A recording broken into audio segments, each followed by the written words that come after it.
Vijay fans പ്രതീക്ഷയോടെ നോക്കിയിരിക്കുന്ന തലപതി വിജയുടെ last ചിത്രമെന്ന് കരുതുന്ന തലപതി 69ന്റെ ഫസ്റ്റ് ലുക്ക് പോസ്റ്റർ എന്ന് വന്നിട്ടുണ്ട്.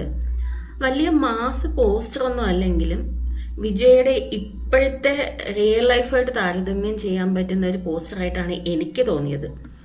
ആദ്യം ഒരു കൊമേഴ്ഷ്യൽ ഫിലിമാണെന്നൊക്കെ പറഞ്ഞിരുന്നെങ്കിലും ഇപ്പോൾ പോസ്റ്ററിൽ നമുക്ക് കാണാൻ എനിക്ക് തോന്നുന്നത് ഒരു പൊളിറ്റിക്കൽ കണ്ടന്റ് ആയിട്ടാണ് തോന്നുന്നത്. ജനനായകൻ എന്ന ടൈറ്റിൽ വിജയ് സെൽഫി എടുക്കുന്നതായിട്ടാണ് പോസ്റ്റർ വന്നിരിക്കുന്നത്.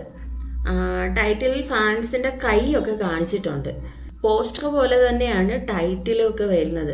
പക്ഷെ അതുകൊണ്ടൊന്നും ഇതൊരു പൊളിറ്റിക്കൽ മൂവിയാണെന്ന് പറയാൻ പറ്റില്ല. പിന്നെ തെലുങ്ക് മൂവി ഭഗവത് കേസരിയുടെ റീമേക്ക് ആണെന്നൊക്കെ പറഞ്ഞില്ല. പക്ഷേ പോസ്റ്റർ കണ്ടിട്ട് അങ്ങനെയൊന്നും തോന്നുന്നില്ല. വിനോദ് ഡയറക്ടറായി KVN പ്രൊഡക്ഷൻസിൻ്റെ ബാനറിൽ വരുന്ന ഈ ചിത്രം മ്യൂസിക് ചെയ്തിരിക്കുന്നത് അനിരുദ്ധാണ്. അപ്പോൾ ഒരു വിജയ് ഫാൻ എന്ന നിലയിൽ അടുത്ത അപ്ഡേറ്റ്സ് അറിയാനായിട്ട് ഞാൻ വെയിറ്റിംഗ് ആണ്. വിജയ് ഫാൻസും അങ്ങനെ തന്നെ ആയിരിക്കും എന്ന് എനിക്കറിയാം. അപ്പം നമ്മുടെ അടുത്ത വീഡിയോയിൽ കാണുന്നവരെ ടാറ്റാ.